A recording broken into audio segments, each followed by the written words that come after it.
울산 남구갑 김상욱입니다. 좀 뭔가 구체적 질의를 하고 싶은데요. 하지만 지난 정부의 계획으로 통일부 진행 사업이 거의 없어져 버린 것 같습니다. 참 안타까운 현실이고 어떻게 보면 장관 되신 후에 무에서 유를 또 망가진 것을 다 회복해야 하는 너무나 큰 책임을 지게 되신 것 같습니다. 어떻게 보면 두 가지 시각이 있는 것 같습니다. 북한을 보는 시각이 대한민국 영토를 불법 점거해서 대한민국 국민들을 억압하고 있는 제거 대상으로 보는 시각, 또 하나의 시각은 실질적인 두 국가이나 당위적으로 한 국가가 되어야 하는 특수관계에 있다는 시각, 어느 시각에서 시작하는지에 따라서 북한 문제를 바라보는 해법은 완전히 다른 색깔을 갖게 되는 것 같습니다. 장관 후보자께서는 어떤 시각을 가지고 계십니까? 거듭 강조드립니다만은 이제 관념이 아니라 실용주의적 접근을 해야 한다고 봅니다. 있는 건 있는 거예요. 북이 국가로 존재하지 않습니까? 실질적으로는 두 국가지만 우리가 한 국가가 되어야 한다. 그렇기 때문에 교류 협력을 해야 한다는 거지 않습니까? 한 국가를 지향하면서 두 국가의 현실을 인정하는 바탕 위에서 여러분이 말씀하셨습니다. 한정혜 의원님도 얘기하시고 법제화 할 수 있는 일이 지금 뭐 우리가 할 수 있는 일이 있잖아요. 굉장히 중요한 일. 그 박정희 정권 때 7.4성명부터 문재인 정부의 9.19까지 6대 합의를 국회가 뒷받침해 주신다면 이게 아마 남북 관계에서 일관성을 유지할 수 있고 우리가 독일 통일 모델을 따라갈 수 있는 그런 중요한 근거 기반이 된다고 생각합니다. 네.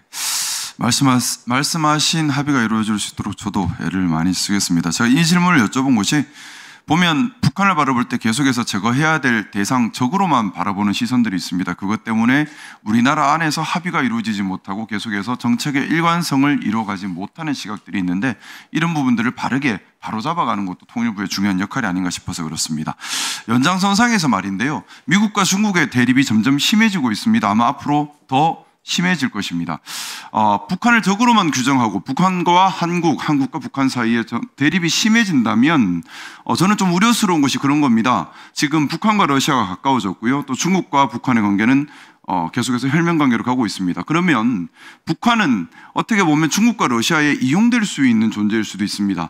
미국과 러시아, 미국과 중국의 대립 관계에서 북한이 이용되어 버린다면 또 미국이 중국을 견제할 때 견제 수단으로 이용되어 버린다면 이 한반도가 다시 한번 전쟁, 대리전을 겪는 그런 현장이 될 수도 있다는 우려가 있는데요. 그렇기 때문에 이 땅의 평화 구축은 지금 정말 중요하다고 생각합니다. 미국과 중국의 대립이 격화될수록 이 땅에 전쟁이 나지 않도록 반드시 한국과 북한 사이에 신뢰 관계를 회복해야 한다고 생각합니다. 그런 면에서 이번에 북한의 무인기가 간 것은 그 신뢰 관계에 치명적 타격을 준 일이고 반드시 회복해야 할 일이라고 생각하는데요. 장관이 되신 후에 이 문제 풀기가 쉽지 않을 것 같습니다.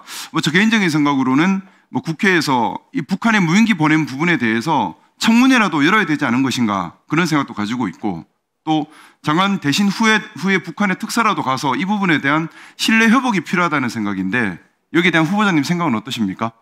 국회가 수사권이 없기 때문에 국회에서 밝혀내는 데는 한계가 있을 것 같고요. 지금 내란 특검에서 외환죄 수사를 하고 있고 그중에 지금 드러난 것이 작년 10월 3일, 9일, 10일 그리고 11일 날 발견된 4차례 무인기를 보낸 거죠. 여기에 대해서 전말이 밝혀지면 우선 사실관계 확인, 진상을 밝히는 게 급선무라고 생각합니다. 네. 좀 더 묻겠습니다. 지금 북한하고 경협 사업을 하려고 하더라도 여러 가지 유엔 제재나 또는 대한민국이 독자적으로 하고 있는 제재들이 많이 있습니다. 그런 제재들 때문에 현실적인 교류를 할 수 없는데요. 제일 문제되는 제재 어떤 것이 있다고 생각하십니까?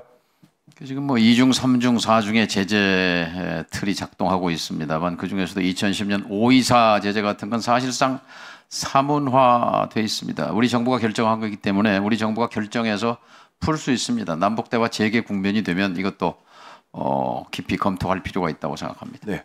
먼저 국제적인 도움이 필요한 제재도 있겠지만 대한민국이 단독으로 하고 있는 제재들도 있습니다. 이런 부분들은 지금 전향적으로 검토 가능한 부분이 아닌가 싶고요. 이런 부분에 대해서 통일부 장관 되신 후에 좀 적극적으로 역할을 해주시기를 부탁드리고 싶습니다. 그러겠습니다. 네, 이상입니다.